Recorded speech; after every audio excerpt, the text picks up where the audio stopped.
Hello everyone, I'm phoenixtremayne, and this is going to be my review of Tyler Perry's Ruthless, Episode 9, To Be Chosen. But first, if you haven't done so, please take a minute to subscribe. If you have subscribed, thank you very much, really appreciate it. Please hit that like button, because every time you hit that like button, let YouTube know that this is a good channel to get Tyler Perry reviews. And if you check out the description box, you'll see that my Instagram, Twitter, and my Facebook Soap Fam group for soaps and drama. If you're a fan of any of that, you can go ahead and sign up for that group where you get entertainment news information and talk to other people who have a love of soaps and drama series. But you can go to my Twitter and Instagram to get information on entertainment and what's just what's going on. I keep you informed. Check it out. If you like it, go ahead and follow me. So we're going to talk about Ruthless, episode 9, and it starts where we left off last week with Daikon showing up in Sarah's home.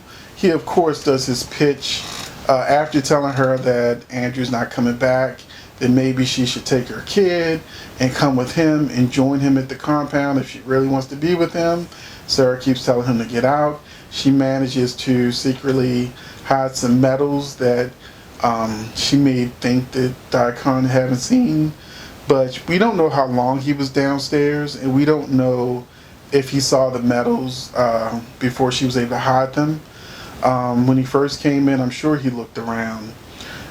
He lies to her and says he got the key from Andrew, that Andrew doesn't want her anymore, and he caps it off by showing her a picture of Andrew getting penetrated by the highest.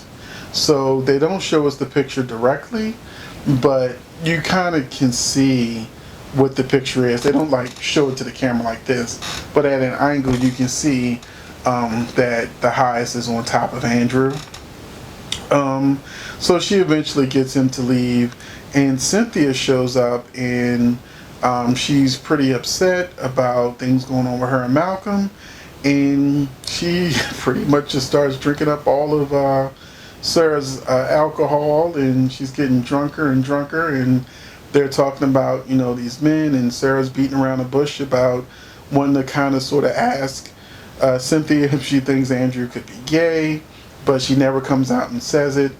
But Sarah also calls Mac for him to come over, and so it takes him a while to get there, and Cynthia's like, just calm down, he's just slow, but he'll be here. And then Mac eventually arrives. Cynthia's not really feeling him. Something weird happens because I think I heard Sarah say, hey, let me call you a car or something, because obviously she was drunk. But then when Mac arrives, she's like, okay, I'm good, I'm going home. And I'm like, so you're going to let her drive drunk home? Really? Not going to say, oh, the ride share's outside. I'm good. And so she, I guess, just drives home drunk, because there was not a whole lot of time that passed in between. We never saw Sarah go to the phone. I mean, I think she went to the phone, but I don't really think that she got a car ride. It just, the way the scene ended, it felt like she was drinking and driving and going home. Maybe Tyler clarify that for us. When Cynthia gets home, Malcolm is there, and he's in a bad mood. She asks him about if he's eaten. He's like, pizza. She's like, my food is better than that. He's like, fine, I'll eat. They're going back and forth, but she lets him know that she can tell that he's trying to start an argument with her so that he can leave. And the weird thing about the scene is Cynthia with Sarah, just a little bit earlier, was acting drunk and tipsy. When we get to her at home at the end of the episode, she's perfectly fine. Like she hadn't had a drink all day. That's little continuity error. It would have made more sense if this scene came before the scene of her going to Sarah's house, it would have made a lot more sense. But Malcolm is in love with Sarah, so he's being rude and mean or whatever. And they've only done something one time, so I mean, is he really that whipped that fast? But anyway, that's something that happened toward the end of the episode. And I just wanted to note that when this particular episode made me like Cynthia. It made me like the actress. I thought that she did a good job. I thought that she held my interest. It was nice seeing a little bit of her home life, her interactions with Malcolm, and her interactions with Sarah. And I'm just wondering what she's going to do when she finds out that they hooked up. And then we've got Daikon calling Lynn, and I'm like, the phone didn't wake up Brian. He's sleeping that hard. Her getting out of bed didn't wake up Brian. Shit, I'm like, okay, Mr. FBI, know something going on with your wife, and now you're a heavy sleeper. So she goes to the car. I'm shocked that Daikon didn't give her more drugs. But he did make her an offer to come to the compound for just one weekend. Tell your husband that, you're going away for the weekend, and then, come with us, and you can go right home. Now, we know that if she goes to this compound for the weekend, and she will go, because I don't think they would have brought it up if it wasn't actually going to happen, because that's just how writing works. So she's tempted, and like I said, I'm sure she's going to go to the compound thinking it'll just be a weekend, but she won't get trapped and drugged, and then who knows, she'll get to see the real deal of being beaten, having, 7 men take advantage of you, all the restrictions, having people like Daikon where you can't talk.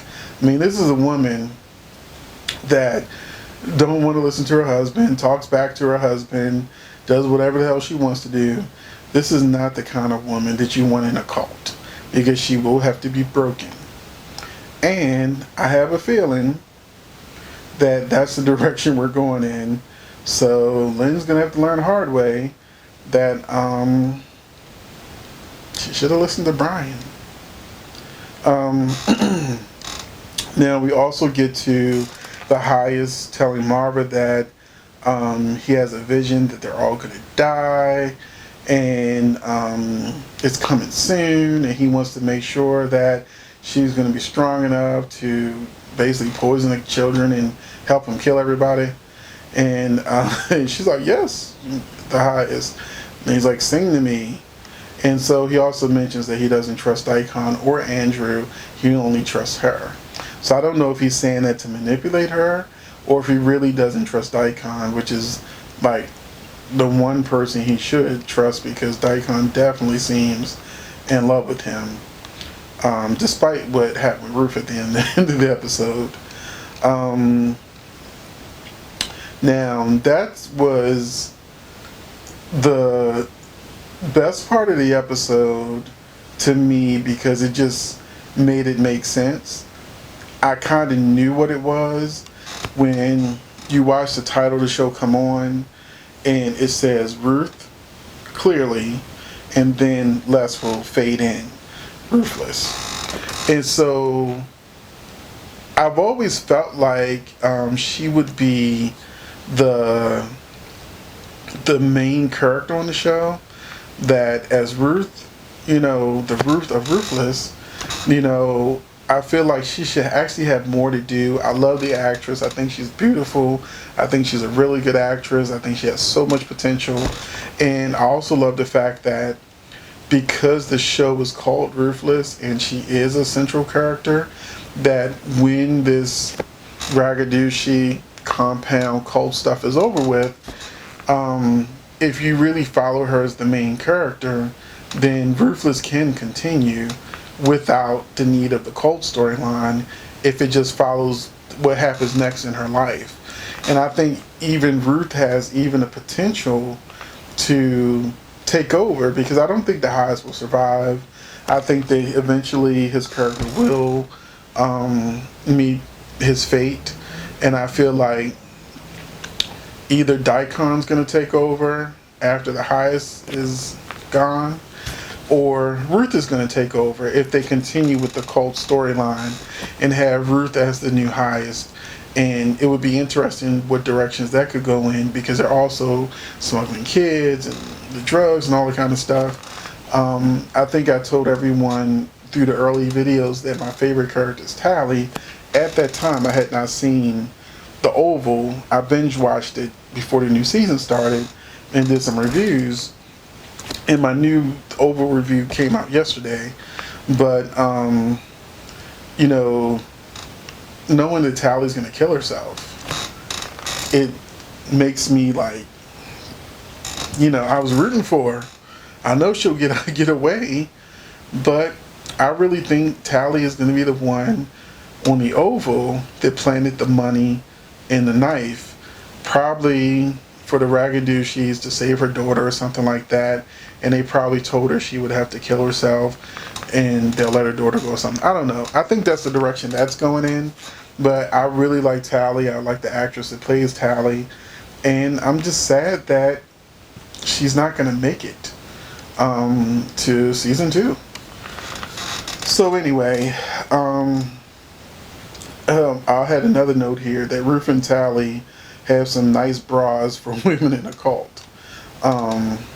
And what I got to really enjoy and love that, you know, what I started talking about earlier, when Ruth vows to get her and Tally and their kids out of the cult, and says they didn't call her Ruthless for nothing out in the streets. So that confirms the title of the show, Ruthless, and then becomes Ruthless. Is really talking about her. And I would love it if they would give her some more shine on the show, because she probably should be the star of the show, but she doesn't get enough scenes, in my opinion. But that's it. Thank you for watching, everyone. Let me know what you thought about this episode of Ruthless. What do you think, where they're going to go now that they've officially Tyler's officially told the audience that Ruthless, she is ruthless. She is the definition of ruthlessness. And Daikon, I forgot to talk about that. That Daikon snuck in her window and started trying to get a peek at the goodies. And she woke up and she took his hand and like, you ain't got a peek, you can feel it. You know, and you know, that's how Tally started telling her that Daikon's the snake and you gotta watch him. And that's when she went to, well, you know, out in those streets, they called me Ruthless, you know. So that was interesting. So it's going to be interesting to see how she plays Daikon, or Daikon plays her. But I think that based on what the end of this episode, she will definitely come out on top. Unfortunately, Tally won't make it. And I'm really interested in seeing where this goes next. Thanks again, Tyler Perry, for a good episode of Ruthless. And I look forward to the next one. Let me know in the comment section what you thought of Ruthless if you got BET Plus and saw this episode.